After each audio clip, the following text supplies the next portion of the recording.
Much to talk about.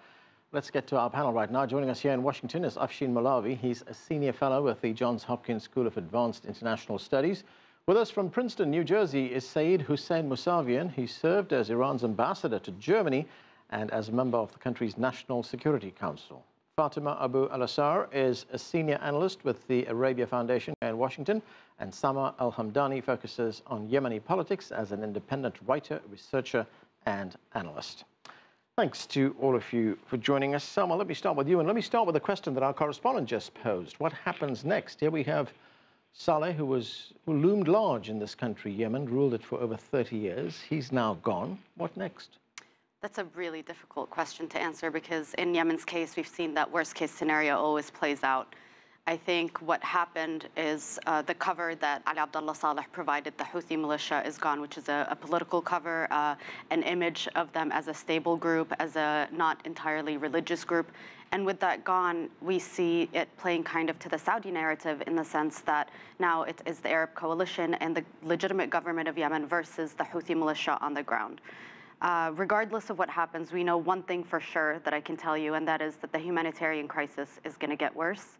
The aid is not being delivered. Right now, there are active bombardments on the ground in Yemen. And so in that regard, we see a lot of diseases spreading. And the focus right now is entirely on Sana'a. We're forgetting about the other governorates. So we have Taiz that's been under siege for a long time. We have southern governorates that are not entirely stable. And that needs our attention more than anything else. So the death of Saleh makes the quest for peace harder?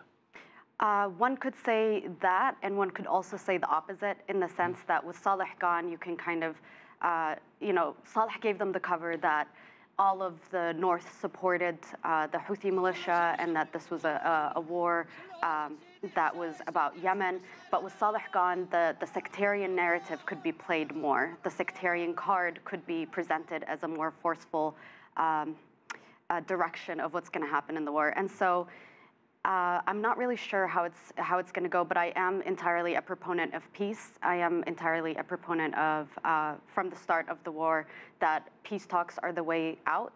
I don't know whether every party is going to agree to that, and I'm afraid of this being a battle to death because it means the death of many civilians. And that is very terrifying in Yemen's case, especially in Sana'a, because it's a capital and it's heavily, heavily populated. Fatima, Saudi Arabia is deeply involved in this conflict and the military onslaught on Yemen. Now that Saleh is gone, what does Saudi Arabia do? If it wants to negotiate some kind of settlement, who does it negotiate with? Well, I think people are giving too much importance to Saleh's death when it comes to negotiating with Saudi Arabia. It really did not have any impact, or it cannot have any impact. They were not negotiating with him then, and and there wasn't any prospects of negotiating with him later. What happened is with Saleh announcing that he could stand up to the Houthis, it gave people a slither of hope that this conflict could end. For Saudi Arabia, this has been a diplomatic crisis as well, and it has continued to exhaust the resources of the kingdom, although the kingdom is very capable of continuing and launching, further attacks against the Houthis. But at the same time, it's quite keen as well on finding a diplomatic answer. And Saleh provided that slither of hope that this could end, because you need forces on the ground to fight this. So I think it would be, in the interest of everyone to find an end to this crisis and to, have peace. But Saleh was not really the main ally for this. We have to, and we know that there's a lot of criticism for the legitimate president, Abdul Mansur Hadi.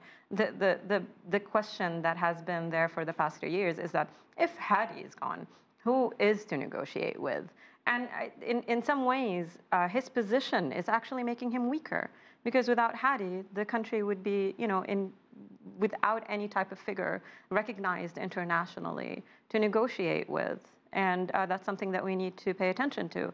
Hadi does have power. Hadi does have, we have Ali Mohsen Al-Ahmar, who is a military commander who can strike alliances on the ground, whether it's with Islah or with other entities who can fight this war. They can definitely mobilize against the Houthis. What we've seen is that Saleh's death uncovered the deep-seated hatred for this group. Okay.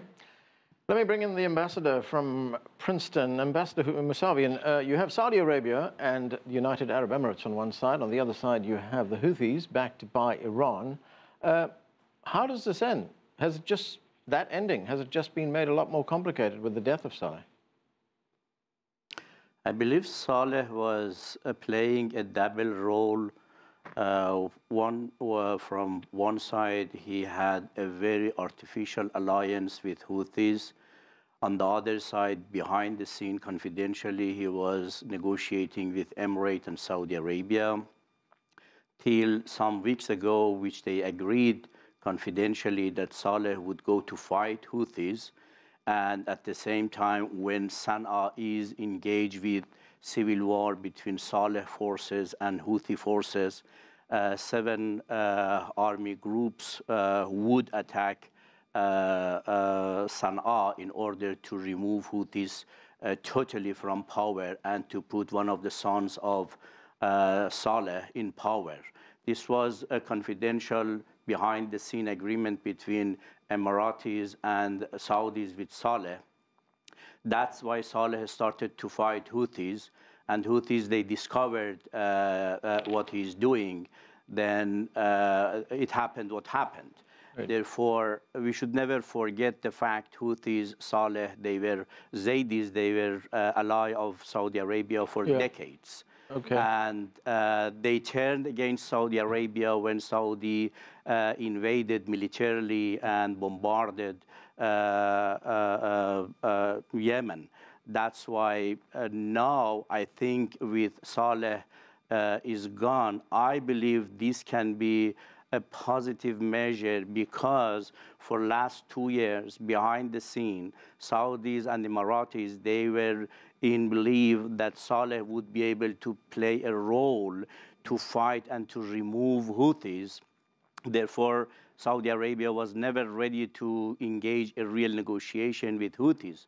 Saleh is gone and Houthis are there. This is the time, I believe, for United Nations and the world powers to engage very forcefully and strongly to, first of all, bring a ceasefire. Nobody should go anymore for war. Immediately peace negotiation based on a power-sharing system, a transitional government, a free election, and to save Yemen from more disaster. Okay, Afshin, we have part of a statement from the leader of the Houthis, Abdul Malik al-Houthi, on the reasons why Saleh was killed. Let's take a look at it. كانت معركتها هي The fight was for Saudi Arabia and the United Arab Emirates. The battle using Ali Abdullah Saleh's militias in Sana'a was a battle fought for the Saudi regime and the Emirati regime, and this was clear. They, the aggressors, or him, weren't even denying this. Their words were clear and his words were clear. Their position was clear and his position was clear. So, first question, what is your view on why President Saleh switched sides? The other thing is the fact that he was killed so soon after he switched sides. What does that tell us about the Houthis? Well, firstly, I mean, as was noted earlier on the panel, I mean, this was a really Machiavellian alliance. I mean, this, Ali Abdullah Saleh, had fought the Houthis when he was president of Yemen, at least 6 times. So it was a Machiavellian alliance that masked, what was really going on. This was an attempt by Ali Abdullah Saleh to regain power. Now, what this tells us about the Houthis is that it tells us the Houthis have significant abilities to project power and to strike decisively. Now, Ali Abdullah Saleh, the problem is Ali Abdullah Saleh misruled Yemen for 30+ years, right? Yemen, there's no reason Yemen needs to be as impoverished as it is. The Houthis have not yet shown us any sign that they're going to do any better in ruling Yemen. And so I fear, as Sama noted, that the only thing we can predict with certainty is that the humanitarian crisis is going to get worse. I mean, we're talking about more than 10,000 dead, millions millions on the brink of starvation, Anand. And so I think it is really time for us to start thinking about the people of Yemen. Just one point, Afshin, before I move on to the humanitarian crisis. You say that Saleh wanted to ingratiate himself with the Saudis in order to regain power. That was the plan. Well, this is what they're saying, and I mean, Ali Abdullah Saleh had a, always a relationship with Saudi Arabia that was fraught, it was, and Saudi Arabia, saw him as an untrustworthy ally. Okay. Sama, you mentioned the humanitarian crisis earlier on, 10,000 people dead, there's widespread hunger and disease. What kind of aid's getting through right now? It's very difficult to tell. There's a siege, and right up to this past conflict between the pro-Houthi and pro-Saleh forces, that was the main concern of human rights agencies around the world. There was a Saudi siege, and there was a lot of pressure on them to allow aid in. Not to mention that there are other cities where the aid is then taken by the Houthis and sold on black markets to keep financing this war. And so the Yemenis are struggling on both ends. I think even though there were clashes in Sana'a between the pro-Houthi and pro-Saleh forces, a lot of the people I talked to were really ready to get over this as soon as possible. In a sense, they wanted a victor quickly. They didn't take sides, but they wanted the war to end in order for their salaries to go back, in order for them to go back to life, which is, I think, the most important thing to Yemenis right now, is the return to normalcy. I wanted to add a few things, if you allow me, about previous comments made. I feel that it's very easy for Saudi Arabia and the UAE to kind of decide to go back to peace talks and to bring everybody to the table and to kind of come up with a political solution. We've been saying that ever since the start of the war. There is no real will from any party participating in the war to kind of have a serious peace deal for Yemen, and no party here is innocent. Unfortunately, I think President Hadi could have played a better role than the role that he played. He continues to reside in Saudi Arabia. He hasn't returned to Yemen. He actually has no actual ability to do anything. And I think in your question to Mr. Afshin, you asked, what does it say about the Houthis? I think what does it say about Saleh's part in this conflict? It showed that there was no actual backing from Saudi Arabia or the UAE, except through air campaign. There was no boots on the ground operation, so there was no actual commitment to supporting Saleh on the ground. What comes next is going to be terrifying. The UN Security Council had a closed session today. They discussed Yemen. And what we hear so far is that the international world is ready to see some sort of stability. There's a lot of fear for civilians. The greatest worry is escalation, personal vendettas, blood, and escalation of the war.